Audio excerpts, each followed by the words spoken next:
அனைவருக்கும் வணக்கம். சட்டமன்றத்தில் அடுக்கடுக்கான கேள்விகளை எழுப்பிக் கொண்டிருக்கிறார் தமிழக வாழ்வுரிமை கட்சி வேல்முருகன்.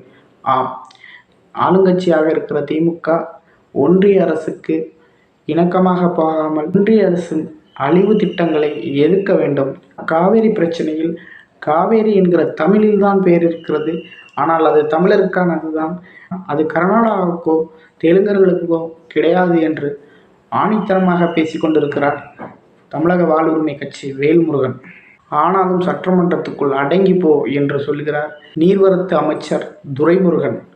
என்னங்க இது?